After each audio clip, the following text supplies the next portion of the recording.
여러분, 눈이 오면은 눈 가지고 하나님께 감사 영광 돌려요?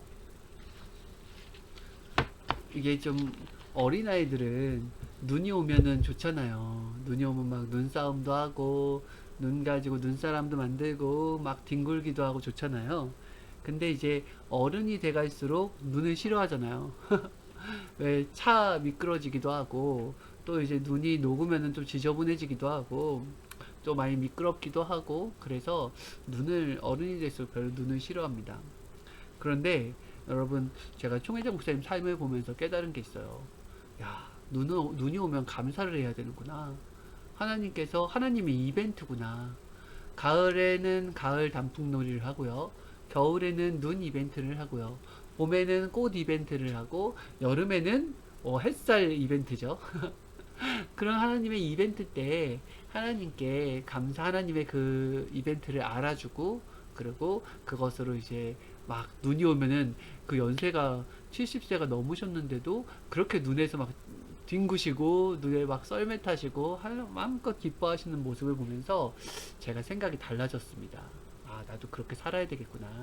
하나님이 해주신 것을 좀 알아들어야 되겠구나.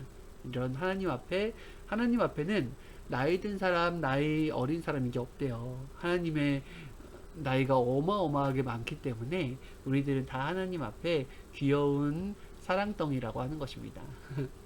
그래서 하나님 앞에 늘 천진난만하게 기뻐하고 좋아하는 모습을 많이 많이 보여드리면 좋을 것 같아요. 제설 작업하느라 힘들다고요? 그러면은 아니 작업은 하더라도 거기에서 그 시간 중에서 하나님께 감사하는 시간을 보내야 된다는 거죠. 알겠죠? 예. 자, 이번 주가 이제 간절한 기도를 해서 하나님이 살려주셨다라는 것을 깨닫는 주간이에요. 우리가 인생을 살면서 하나님이 나를 살려주신 기간이 굉장히 많아요. 그래서 어렸을 때는 모른다 할지라도 커서도 모르면 안 돼요. 커서 모르면 심정이 상하는 거예요. 이제 신부가 되었으면은 하나님의 마음을 알아들어야 돼요. 내가 어렸을 때 이러한 일이 있었는데 이때 하나님이 나를 지켜주신 것이었구나. 나 얼마 전에 이런 일이 있었는데 이거 하나님이 지켜주신 것이었구나. 하나님 감사합니다. 이렇게 하면서 하나님 알아들어야 돼요. 그렇죠? 그래서 다니엘도 에스더도 그리고 엘리야도 항상 성경의 중심 인물들을 보면은 하나님의 마음을 알아들였어요. 하나님의 마음을 알아들이는 것. 그것이 정말 큽니다. 그렇지 않습니까, 여러분? 인생을 살면서 하나님이 나의 사랑의 상대체라고 하는데 나는 하나님께 계속 받기만 하고 하나님의 마음을 알아들이지 못하면 안 되겠죠. 그래서 간절한 기도는 하나님의 마음을 알려고 노력할 때 그때 간절한 게 나오는 거예요. 맞죠? 여러분들은 부모가 많으시니까 아이들의 마음을 모를 때 정말 답답하고 간절해지지 않습니까? 아이가 집에서 말이 없어요. 도무지 왜 그런지 모르겠어요. 그러면은 너무 간절해지지 않습니까? 그러면은 맛있는 것도 해주기도 해보고, 어디 좋은 선물을 한번 주기도 해보고, 어디 좋은 데 데려가기도 한번 해보고, 어떻게든 그 마음을 알려고, 대화를 하려고 노력하지 않습니까? 그만큼 하나님의 마음을 알려고 노력하는 것이 바로 기도예요. 기도를 하면서 내가 육의 사람이지만은 영이신 하나님의 마음을 알아들이려고 그 마음을 받기 위해서 준비를 하는 거예요. 내 마음을 연 상태로 하나님 마음을 저에게 주세요 라는 것. 그게 벌써 대화의 시작이지 않습니까? 그래서 기도하는 자는 일을 착수한 자다 그랬어요. 일을 착수하는 거예요. 우리가 대학교를 다닐 때 수천만 원의 등록금을 냅니다. 그거를 내고서 생각해보니까 너무 아까운 거예요. 몇 년 동안. 불과 몇 년 사이에 내가 수천만 원을 쓴 거 한 번도 써본 적이 없는데. 그러니까 아까우니까 공부한다고 하더라고요. 직장에 가서도 하루 종일 일하고 열심히 해야지 그거에 합당한 급여를 받는 거예요. 안 그러면 잘려요. 맞죠? 이와 같이 구원받고 휴거되고 영원한 하늘나라에 가서 영원토록 사는 것이 그게 작은 일이냐. 그런데 너무 작게 본다. 너무 당연하게 본다. 너무 아무 일도 안 하고 있다. 신앙이라는 신앙의 일을 해야 된다. 그 나라는 그 좋은 나라, 우리가 생각하는 그 이상세계는 영원한 하늘나라, 아름다운 세계, 웃음과 행복이 가득한 세계, 그 나라는 그냥 해서 가는 곳이 아니다.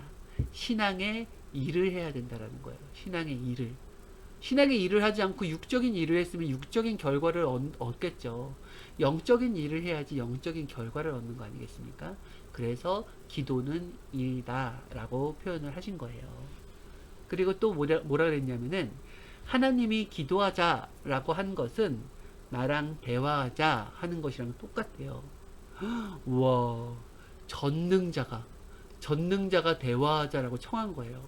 그러면은 여러분, 어마어마하신 높은 분이 나한테 손을 내밀면은 나는 그걸 툭 치고 안 하겠습니까?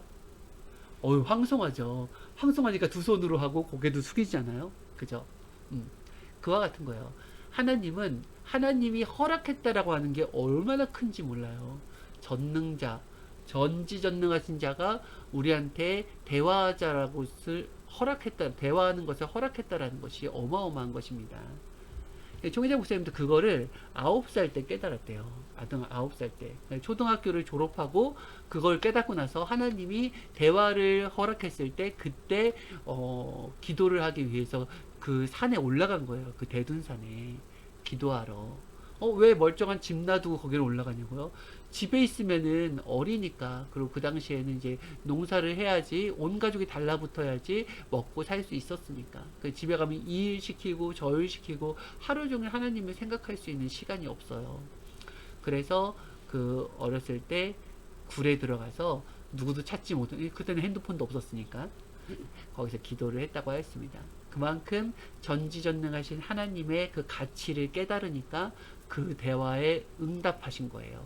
어마어마하죠. 그걸 그냥 하루 이틀만 한 게 아니라 15살 넘어서 20살이 될 때까지 계속 산기도를 하면서 그렇게 간절하게 기도했다고 했어요. 전능하신 하나님을 존귀히 여기고 절대시하며 사랑했기 때문에 할 수 있었다고, 비바람 눈보라 치는 것이 두렵지 않았다고 하였습니다. 그런데 지금은 하나님을 형식으로 섬기는 사람이 되게 많대요. 하나님을 형식으로 대하는 거예요. 하나님이 존재한다는 걸 인정하는데 내 삶에 깊이 관여하는 것은 원하지 않고요. 적당한 거리두기를 하면서 하나님이 때때로 나를 그냥 도와주기만을 바라는 신앙, 그것을 원한대요. 그러니까 사랑의 거리두기죠. 사랑의 거리두기. 그렇게 형식으로 섬기면은 100년을 섬겨도 안 된다라고 말씀해 주셨습니다. 하나님이 어떤 존재자인지를 깨달아야 된다고 말씀하셨어요. 예수님 때도 예수님을 따라다니는 사람들은 굉장히 많았어요. 그래서 예수님과 일체되어서 많은 것을 하려고 했지만은 결국은 예수님과 딱 붙어서 따라다니는 자들이 있었죠. 누구예요? 12제자였죠. 이 12제자들이, 아는 자들이 열심히 못하니까 결국은 십자가의 길을 갔다고 하였습니다. 성경에 보면은 고난의 왕, 영광의 왕, 이 두 가지 길이 있었어요. 두 가지 예언이 있었어요. 두 가지 다 합당한 예언이었어요. 어떻게 하느냐에 따라서 운명이 달라질 수 있었어요. 이스라엘이 메시아이신 예수님을 받아들였다 한다면은 예수님은 영광의 왕으로 오시는 것이고, 그 따르는 자들이 예수님을 받아들이지 않으면은 고난의 길로 가게 되는 거였어요. 그런데 이 고난의 길로 바뀌었죠. 이스라엘 민족이 메시아 예수님을 인정하지 않았으니까 고난의 길로 바뀌었잖아요. 근데 그 운명 속에서도 또 한 번의 운명의 전환을 할 수 있는 그런 때가 있었어요. 그거는 뭐냐면은 바로 예수님이 베드로와 몇몇을 데리고서 산에 올라가서 함께 기도하자. 겟세마네 동산에 올라가서 나도 기도할 테니 너희들도 기도해라. 깨어 기도해라. 그랬는데 이제 제자들이 잤잖아요. 졸며 잘세. 다시 와서 예수님이 급하다. 운명이 달렸다. 깨어서 기도해라. 나를 위해서 그 정도 못 해주겠느냐 라고 했는데도 또 졸며 잘세. 마지막 세 번째 와서는 그냥 쉬고 자라. 이제 운명을 받아들인 거죠. 이와 같이 돌이킬 수 있는 기간이 있었던 거예요. 그만큼 기도는 위력이 있어요. 누구 기도요? 따르는 자들, 사랑하는 자들, 메시아로 믿고 따르는 자들, 아는 자들의 기도가 그만큼 능력이 있고 그만큼 권세가 있었다라는 것입니다. 운명을 바꾸는 기도였어요. 결국 예수님은 십자가에 못 박혀 죽게 되었고, 그 예수님이 돌아가심으로 인하여서 엄청난 그런 마음의 낙심이었죠. 그것이 바로 예수님이 전에 하셨던 것처럼 시험에 들지 않게 기도하라 라는 것의 의미였어요. 예수님이 돌아가신 다음에 시험에 들기 시작한 거예요, 제자들이. 그리고 이스라엘의 운명은 로마에게 계속 다 잡혀가서 그리고 400년 동안 계속 고통을 받았죠. 이스라엘이 그 이후로 엄청난 피가 나는, 피부림, 칼부림 나는 그런 상황 속에서 수많은 유대인들이 학살을 당했어요. 메시아를 잘못 대한 것이 그리도 크다라고 하였습니다. 그러면서 해준 교훈은 무엇이냐? 보고 듣고 시인한 자들이 잘해야 된다라는 것입니다. 그렇죠? 그럼 누가 잘해야 되는지 알겠죠? 네. 하나님의 말씀을 들을 때가 있어요. 하나님의 말씀을 들을 때 아무 때나 나한테 오는 게 아니에요. 여러분과 제가 있다 할지라도 하나님의 말씀을 들을 때가 있고 그리고 내 삶을 살 때가 있어요. 그런데 언제 잘해야 되냐면은 하나님의 말씀을 들었을 때 그때 즉시 뒤집어져야 된다고 했습니다. 그때 즉시. 말씀이 아무 때나 오는 것이 아니기 때문에 그 기회가 왔을 때는 그거에 집중하고 완전하게 빠져들어서 완전하게 깨닫고 뒤집어져야 된다고 하였어요. 그렇지 않으면 판이 식는다 그랬습니다. 마치 고기가, 그 스테이크가 불판에 있을 때 지글지글 하면서 구워지죠. 근데 이 고기를 불판에서 내리면 구워집니까? 아니에요. 불판에 있을 때가 그 굽는 기회라는 것입니다. 그래서 하나님을 말씀을 들을 때가 바로 고기가 불판에 올려져 있을 때예요. 이때 구워져야 돼요. 이때 노릇노릇하게 구워져야지 맛있게 익을 수가 있어요. 내려와서는 절대 안 됩니다. 그래서 자꾸 하나님의 때가 왔을 때는 미루면 안 되는 거예요. 맞죠? 하나님을 신앙을 시작하는데 신앙이 1년이 돼도 3년이 돼도 10년이 돼도 20년이 돼도 뿌리가 온전히 내려지지 못하는 사람들이 있다고 하였어요. 뿌리를 온전히 내리지 못하는 거예요. 그러면은 그 사람은 어떻게 되느냐? 신앙의 뿌리를 내리지 못하잖아요. 그런 모든 삼라만상의 원리가 하나님과 연관되어 있는데 신앙의 뿌리를 내리지 못하니까 뭐가 돼요? 경제도 정신도 환경도 모두 뿌리를 못 내리고 그냥 왔다 갔다 하는 인생이 된다라는 거예요. 잘 보면 알아요. 신앙을 그냥 왔다 갔다 하는 사람은 자신의 삶에서도 왔다 갔다 하는 삶을 살아요. 이것이 그게 원리예요.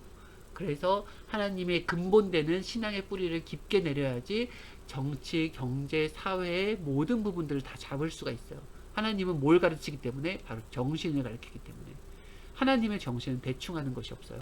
그래서 무엇을 하더라도 제대로 하기 때문에 하나님께 신앙생활을 잘하고 기도생활을 잘하잖아요. 그러면은 내가 하는 어떤 일에서도 내가 달라진 모습을 보이면서 해요. 사회생활 속에서도. 그래서 모든 것을 잡을 수 있다라는 것입니다. 언제부터 잘해야 돼요? 내일부터 잘하면 돼요. 우리 작심하잖아요. 살 빼려고 막 결심하잖아요. 그러면은 오늘 먹고 내일부터 다이어트 해야지 이것을 제일 먼저 하잖아요. 내일부터 하면 잘 되는 것이 아니라 언제부터냐? 너가 간절하게 무릎 꿇고 기도하는 그 시간부터 잘 된다. 그래서 그때부터요. 그러니까 될 수 있으면 빨리 깨닫고 하나님 앞에 무릎 꿇고 간절히 기도를 해야 된다라는 것입니다. 엘리야도 그랬고요. 에스더도 그랬다고 했어요. 하나님과 함께하는 모든 일들을 놓고 기도했다고 하였습니다. 그래서 그들은 무엇을 위해서 기도했어요? 그들 자신과 하나님의 역사와 민족과 세계를 위해서 기도를 했어요. 이스라엘 민족을 놓고 기도했어요. 자신 개인을 위한 기도가 아니었어요. 에스더도 죽으면 죽으리라가 뭐냐면은 자신은 살 수도 있었죠. 왕비니까. 그런데 자신의 민족이 죽게 생겼는 거예요. 그러니까 민족과 나는 공동 운명체, 하나님과 나는 공동 운명체라 해가지고 죽으면 죽으리라라는 기도를 한 것입니다. 다니엘도 마찬가지예요. 다니엘도 왕의 신임을 받고 총애를 받고 있었기 때문에 다니엘은 살 수 있었어요. 그런데 민족을 위해서 기도한 거예요. 민족을 위해서. 그렇게 기도를 했더니 하나님께서 도와주신 거예요. 그렇게 기도를 했더니 하나님과 유대 민족이 하나가 되어서 이 유대 민족을 미워한 것이 결국 하나님을 미워한 게 돼버렸어요. 하나가 됐으니까. 예수님도 하나님과 하나가 되니까 예수님을 미워한 것이 하나님을 미워한 꼴이 되어서 죽음을 받고 영혼까지 멸망을 받게 된 것입니다. 지금은 여러분 어떤 기간이에요? 지금은 하나님께 인류가 심판을 받고 있는 때예요. 코로나뿐만 아니에요. 다른 것도 마찬가지예요.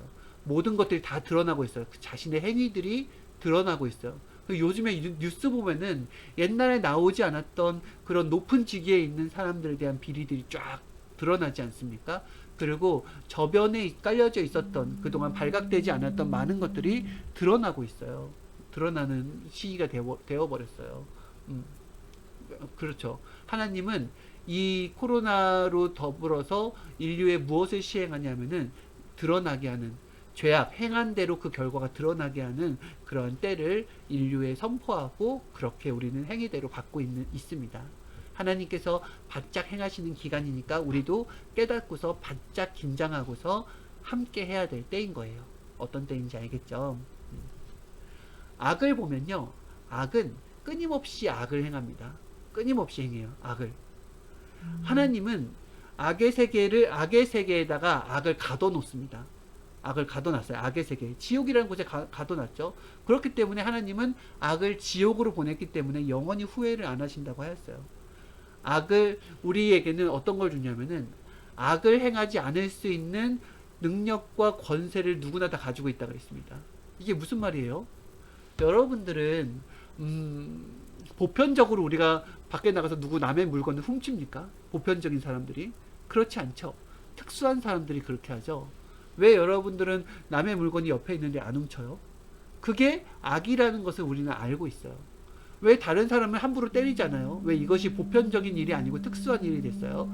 우리는 다른 사람을 내 감정에 따라 함부로 때리면 이것이 악이라는 것을 우리는 알고 있습니다. 이와 같이 모든 사람들은 악을 분별할 수 있는 지혜가 있고요, 능력이 있고 권세가 있다고 했어요. 그럼에도 불구하고 악을 선택하고 행한다라는 거예요. 왜요? 몰라서 행한 게 아니에요. 자기가 그걸 선택한 거예요. 그래서 악의 결과를 받게 된다는 거죠. 악은 항상 선을 먼저 건드린다고 하였습니다.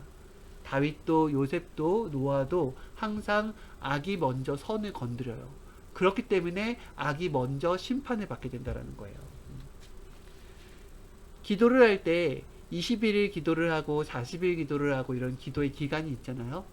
이런 것은 뭐 성경에 근거해서, 성경에 보면은 한때 두때 반때가 있어서 탕감 기간이 있어요. 개인적, 민족적, 세계적 탕감 기간이 있습니다. 3년 6개월, 7년, 14년, 21년, 40년, 400년, 1000년, 2000년 이렇게 가요. 그 중에서 이제 21일 기도는 가장 짧으면서도 그래도 심도 있게 기도할 때 하는 기도 기간인데, 21일 기도는 어떤 기도 기간이냐? 바로 시동을 거는 기간이라고 했어요. 시동을 거는 기간. 시동을 거는 거예요. 차에 시동을 걸죠. 요즘같이 추운 때에는 차가 바로 시동이 안 걸리면 툭툭툭툭툭 하다가 걸려요. 왜냐하면 엔진이 얼어 있으니까, 이 부분, 이 구동계가 얼어 있으니까 바로 점화가 안 되는 거예요. 그와 같이 시동을 거는 기간이에요. 왜냐하면 시동이 걸리면은 그 다음부터는 쫙 일사천리로 갈 수 있다는 거죠. 그래서 21일 기도는 이걸 하고서 어떤 결과를 받겠다라는 것보다는 21일 기도를 시동을 걸어서 계속해서, 기도는 호흡이라고 했으니까 이 호흡이 온전한 호흡이 될 수 있도록, 온전한 대화가 될 수 있도록 계속해서 하나님과 함께 차원을 높이겠다라는 그거하고 똑같다 그랬습니다. 기도했는데 하나님이 대답이 없다고요? 하나님이 이러십니다. 조금 해놓고서 나한테 대답이 없다고 하냐? 솔로몬은 3000번의 제단을 드렸을 때 들어줬다. 너희들의 행함이 너무 작은데 전지전능하신 전능하신 하나님께 해달라고 하는 것은 시험하는 것이 아니냐? 이런 느낌이에요. 그래서 사실 생각해보면 그래요. 우리가 하나님께 간구하는 것은 어마어마한 일을 간구하는데, 하나님께 기도하는 조건은 아주 작은 조건을 세워요. 아주 약한 조건을 세운다라는 거죠. 안 돼요. 하나님은 행한 대로 주시는 거예요. 내가 큰 걸 기도한 만큼 큰 조건을 세워야 돼요. 작은 것을 간구하면은 작은 조건을 세워도 되겠죠. 그죠? 그래서 내가 어떤 기도를 하느냐에 따라서 큰 정성을 드리는 것입니다. 하늘 앞에. 그리고 하나님이 허락했을 때는 믿고 행하는 것이 중요하다. 전능자가 허락한 것이 얼마나 중요한지 모르면은 그거 다른 사람한테 뺏긴다 그랬어요. 뺏긴다. 기도의 주권도 뺏깁니다. 천국의 주권도 뺏겨요. 신부의 주권도 뺏깁니다. 어떨 때 뺏겨요? 가치를 모르면 뺏기는 거예요. 가치를 모르면. 그렇죠? 여러분도 그렇지 않습니까? 내가 어떤 거 갖고 왔는데 이 사람한테 줬어. 근데 이 사람이 가치를 몰라. 그러면 이 사람 거 뺏어서 저 사람 가치를 아는 사람한테 주고 싶지 않습니까? 맞죠? 하나님도 그러세요. 하나님도 가치를 아는 자에게 주고 싶다라는 것입니다. 전지전능하다라는 의미를 아십니까? 여러분, 하나님 성령님은 전지전능하다라고 말씀하죠. 뭐든지 할 수 있는 것입니다. 전지전능하다라고 하면 다 할 수 있는 거예요. 그러면은 왜 전지전능하신 하나님과 성령님은 모든 것을 다 할 수가 있을까요? 라고 하면은 이 전지전능하다라는 의미를 깨달아야 된다고 했어요. 하나님이 천지 창조를 하셨기 때문에, 인간을 만들었기 때문에 전지전능하다라는 표현을 하신다고 하였습니다. 그렇죠. 어떤 사람이 목수예요. 목수에서 이 집을 만들어 놨어요. 이 집을 만들었어. 내가 만들었어요. 그러면은 나는 이 구석구석에 보일러가 어디 있고 배관이 어떻게 돼 있으며 여기 뼈대가 어떻게 되는지 내가 다 알죠. 그러니까 내가 이 집에 대해서는 전지전능한 거예요. 내가 창조했으니까. 누가 이 집에 대해서 이거 어디 문제가 있다 그러면 나한테 물어보면 내가 다 알아요. 그래서 나는 나한테 물어보면 내가 다 고칠 수 있어요. 라고 표현할 수가 있는 것처럼 천지 창조를 했기 때문에 하나님은 다 하실 수가 있다라는 것입니다. 그렇죠? 엄마가 아이를 낳았어요. 그러니까 아이가 원하는 것이 있을 때 엄마가 다 들어줄게. 아빠가 다 들어줄게. 이렇게 할 수 있다라는 것입니다. 그러면 분명히 엄마 아빠가 할 수 없는 일이 있죠. 그럼에도 불구하고 다 할 수 있다라고 하는 거예요. 다 할 수 있는 것. 사랑하니까 그 아이를 위해 할 수 있는 일을 다 할 수 있다라는 것입니다. 마무리 지을게요. 개인과 민족과 세계가 어려운 운명에 처해 있어요. 그러면은 여러분 어떻게 해야 됩니까? 내가 뛰어들어가서 이 코로나를 전체를 고칠 수가 있어요? 우리가 할 수 있는 것은 한낱 제도를 시행해서 많은 부분에 지원을 해주고 많은 사람들이 멘탈이 흐려지지 않게 하고 같이 으쌰으쌰해서 한마음에서 이겨내자, 이렇게 할 수밖에 없어요. 그리고 빨리 백신을 연구해서 더 좋은 약들을 개발해내는 거, 이 정도밖에 할 수가 없어요. 그렇게 한다고 해서 코로나가 물러간다라는 그런 법칙이 없지 않습니까? 현재 개인과 민족과 세계가 전체가 어려운 운명에 처해 있다고 한다면은 그때 가장 필요한 것은 기도다 그랬어요. 기도. 총회장 목사님도 나에게 경력을 묻는다고 한다면, 내 70평생의 경력을 묻는다고 한다면은 기도와 말씀이다 그랬어요. 기도와 말씀이 경력이래요. 그렇게 많이 기도를 하셨고 그 정도로 많은 성경을 읽으신 거예요. 그러니까 내 인생의 전부는 바로 기도와 말씀이다. 경력은 그럼 기도와 말씀이다. 이렇게 표현을 할 수 있는 것입니다. 그것만 했는데도 경제, 사회의 모든 것들이 풀려버렸다. 나의 경제도 풀렸고 우리 집안의 모든 문제들도 다 풀리게 됐고 내 민족의 문제도 풀리게 되었다. 그리고 지구세상 70개국에 복음을 넣을 수 있게 되었고 젊은이들이 그 마음이 세상에 뺏기지 않고 젊은이들의 마음을 하나님께 돌리면서 함께 기도하게 했다. 이것이 엄청난 업적이죠. 하나님을 좋아하게 만든 게, 누구나 하나님을 가깝게 만들고 하나님을 좋아하게 만든 게 총영장 목사님의 최고의 경력이라고 하였습니다. 그만큼 기도와 말씀이 중요하다는 거예요. 우리는 열심히 기도해야 됩니다. 조금 흥얼거리다 말면 안 돼요. 무릎 꿇고 간절히 하는 기도. 저희들도 인생에서 나의 인생의 최고의 경력은 기도와 말씀이다 할 정도로 하나님이 이 땅에 내려오셔서 역사하실 때 최고로 잘 모시는 그러한 주님의 사람이 되었으면 좋겠습니다. 다 됐어요. 네, 오늘도 일사천리로 쭉 얘기를 하게 됐는데 여러분 오늘 하루 잘 보내시고요. 계속되는 일정, 또 다음 주에는 또 어떤 말씀이 나올지 기대가 되네요. 네, 여러분 오늘 잘 지내시고 한 주를 기도로 말씀으로 잘 마무리하시기 바랍니다. 안녕히 계세요.